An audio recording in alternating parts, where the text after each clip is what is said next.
नमस्कार आप सभी को आपके ही अपने प्यारे से YouTube channel We Are Education के ऊपर में स्वागत है।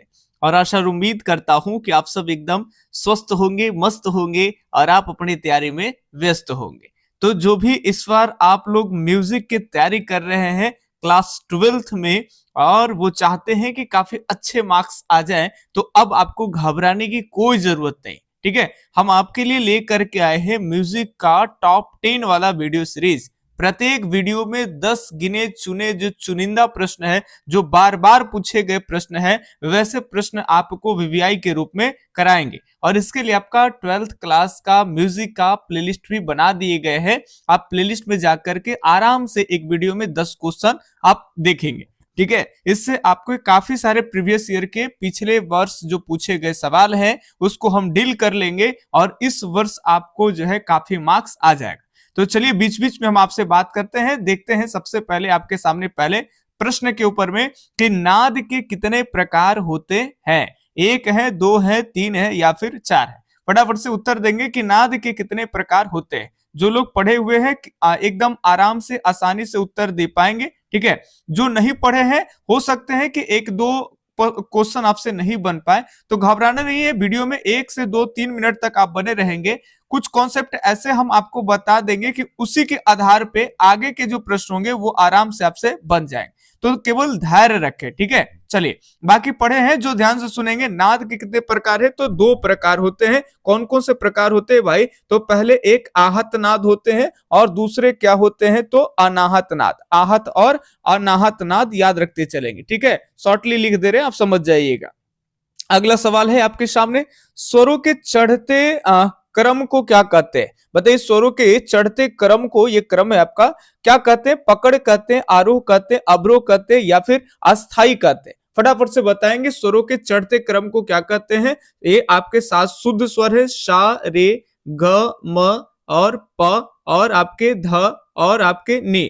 संगीत में इतना बेसिक चीज तो आपको जानना होगा, कोमल कौन है, आपका स्केल कितने होते हैं। आप नहीं भी जानते हो तो 7 स्वर से केवल परिचित आप रहेंगे। कोमल रे, कोमल ध, आपका ग, सभी जितने कोमल है उनसे हो जाएंगे। ठीक है, चलिए स्वरों के चढ़ते क्रम को क्या कहते हैं? तो जैसे हम आगे की ओर जाएंगे, सा, उसके बाद रे, ग, म, प, ध, ऐसे आगे की ओर जाएंगे तो ये कहलाएगा आपका आरोह। लेकिन हम लौटते हुए आएंगे, इसको कहते हैं, आगे की ओर जाएंगे इसको कहते हैं चढ़ते, और लौटते हुए नीचे की ओर आएंगे तो उसको कहेंगे हम क्या, तो अवरोह। जैसे निधा प म ग रे अगर कहेंगे निधा प म ग रे सा, तो वो हो जाएगा क्या, आपका अवरोह। लेकिन प्रश्न यहाँ क्या है, चढ़ते क्रम, माने सारे ग म प ध ने, तो ये हो जाएंगे आपके क्या, तो हो जाएंगे आरोह। ये आपके राइट आंसर है। जो लोग जानते हैं वो डायरेक्ट ऑप्शन पर भी देखेंगे, वीडियो को आगे भगा भगा आराम से देख लेंगे। जो नहीं जानते हैं एकदम बारीकी से आराम से वीडियो को देखेंगे, चीजें समझ में आपको आने लगेगी। बताइए विकृत स्वर कितने होते हैं? 2 होते हैं, 3 होते हैं, 5 होते हैं या फिर 4 होते हैं? तो विकृत स्वर जो होते हैं वो कितने होते हैं, फटाफट से बताएंगे। देखिए और बढ़िया जानकारी दे दे, उत्तर भारतीय संगीत और दक्षिण भारतीय संगीत, हमारे यहाँ जो संगीत है ना सर, वो 2 भागों में बटा हुआ है। एक उत्तर भारतीय संगीत और एक दक्षिण भारत में, जैसे कर्नाटक है, केरल है, तमिलनाडु, उधर दक्षिण भारतीय। तो उत्तर भारतीय संगीत में जो कुल स्वर होते हैं वो 12 होते हैं, जबकि दक्षिण भारतीय संगीत में 12 के साथ साथ 16 स्वर भी माने जाते हैं। ध्यान से सुनेंगे, वहां दोनों संगीत, चाहे उत्तर भारतीय संगीत हो चाहे दक्षिण भारतीय संगीत हो, यह दुनिया में कहीं भी कोई भी संगीत में चले जाए, पश्चात संगीत की बात कर लेंगे, वेस्टर्न म्यूजिक की बात कर लेंगे, कहीं भी सभी जगह पे याद रखेंगे 7 शुद्ध स्वर है। तो हम लोग कुल स्वर 12 माने, दक्षिण भारत में 16 माने, लेकिन अपने यहां भी उत्तर भारत में भी 7 शुद्ध स्वर होते हैं और दक्षिण भारत में भी 7 शुद्ध स्वर होते हैं। ठीक है, अब बात होते हैं कि विकृत में जो अपने मूल स्वर से या तो ऊपर लगते हैं या तो नीचे लगते हैं, उसमें अलग अलग मतभेद है। दक्षिण भारत में जो है वो 4 विकृत स्वर है, उसके 2-2 नाम है, इस तरह से करके 8 और 1 और कर करके एक्स्ट्रा हो जाते हैं, ऐसे बन करके ये 16 होता है। उस पर आपको अभी जाना नहीं है, एकदम आराम से भी सीखना है। ठीक है, और भारत में जो विकृत स्वर होते हैं वो आपके कितने हो गए, 5, ये याद रखेंगे, यही आपसे यहीं से सवाल आता है। ठीक है, तो 7 शुद्ध हो गए जो कि दुनिया के सभी संगीत में होते हैं, और विकृत में अलग अलग मतभेद है। तो हमारे यहाँ जो विकृत स्वर होते हैं वो कितने हैं, 5, तो ये कुल मिला के बन जाते हैं 12। अब आपको लग रहा होगा कि सर विकृत स्वर है क्या, अगर कुछ नहीं पढ़े हो संगीत में तो आपको डाउट हो सकता है कि विकृत स्वर क्या है। तो देखिए होता क्या है कि एक तो 7 शुद्ध स्वर हो गए, जैसे सा हो गए, उसके बाद रे हो गया, ग हो गया, म हो गया, प हो गया, ध हो गया और नी हो गया। तो ये 7 शुद्ध है, 7 शुद्ध स्वर है। जो लगेगा स्वर, जो लगेगा 7 जो लगेगा वो लगेगा मूल स्वर।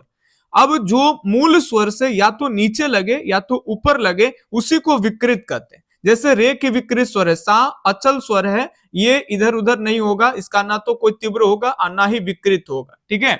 उसी तरह से सा और प, ये दो गो क्या है, तो इसका कोई इधर उधर होने वाली बातें नहीं है। बात समझिएगा हमारा, ये अचल स्वर है, इसके ना तो कोमल होंगे ना इसके कोई विकृत होंगे। तो जो बाकी जो बच गए स्वर, ये 5 बच गए ना, इसके कोमल और विकृत होते हैं। अगर रे के नीचे अगर ऐसे लगा देंगे तो ये हो गया आपका कोमल, ये मूल हो गया, और इससे नीचे इसे लगा देंगे तो ये क्या हो गया सर, तो नीचे हल्का आवाज आ जाएगा, ठीक है। और उसी तरह से रे के आपका तीव्र रे नहीं होता है, ग का कोमल ग होगा, एक गो ग ऐसे हो गया शुद्ध, और एक गो ग जो कोमल लगा दी ये, तो ये मूल स्वर हो गया। और मूल स्वर से अगर नीचे स्वर लग रहा है जिसको कोमल कहते हैं, और मूल स्वर से ऊपर लगता है उसको तीव्र कहते हैं, जैसे मा तीव्र होता है, ठीक है। तो चाहे मूल स्वर से नीचे लगे या फिर ऊपर लगे, ठीक है, तो उसको कहेंगे क्या, तो विकृत, और उसकी कुल संख्या उत्तर भारतीय संगीत में 5 होते हैं, ठीक है। चलिए अगले जो बच्चे जानते होंगे कोई दिक्कत नहीं, आप आराम से वीडियो भगा के कर लेंगे। हम यहाँ पे एकदम मान के चले कि काफी जो सामान्य बच्चे जो अभी तक लगभग म्यूजिक में कुछ भी ज्ञान नहीं है, उनके लिए सीरीज हम यहाँ पे लाए।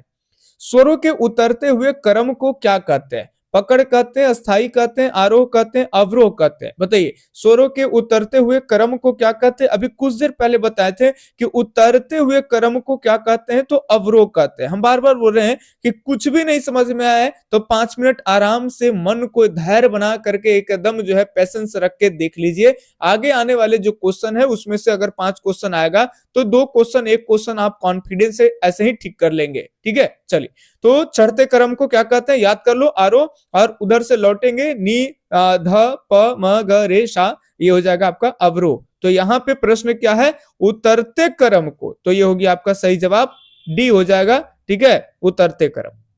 अगले सवाल देखें, 10 ही क्वेश्चन होते हैं, आपको आराम आराम से करा देंगे, दिमाग पे कोई तनाव नहीं, अभी काफी टाइम है, ठीक है। चलिए उस्ताद बिस्मिल्लाह खां का जन्म कब और कहां हुआ था? उस्ताद बिस्मिल्लाह खान को कौन न जाने, बिहार की धरती से आप होंगे तो इनको एकदम जानते होंगे।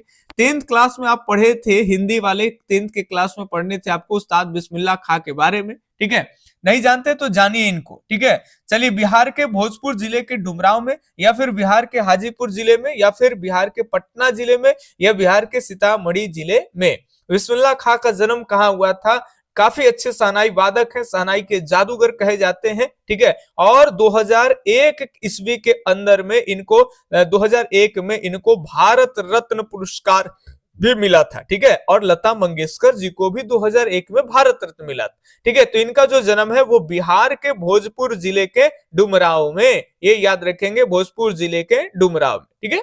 चलिए अगले सवाल की तरफ में बात करते हैं। अच्छा एक बात और कहना चाहेंगे कि जो अभी तक भी लाइक नहीं किए हैं वो कृपया करके लाइक कर दें, ठीक है। क्योंकि लाइक करने से आपके और हमारे बीच में जो कनेक्टिविटी है ना वो बढ़ जाती है। आपके लाइक से हमें कुछ पैसे नहीं मिलते हैं, हमें तो पैसे आने होते हैं, वो आ ही जाते हैं व्यूज वगैरह से, जो भी हो, ठीक है।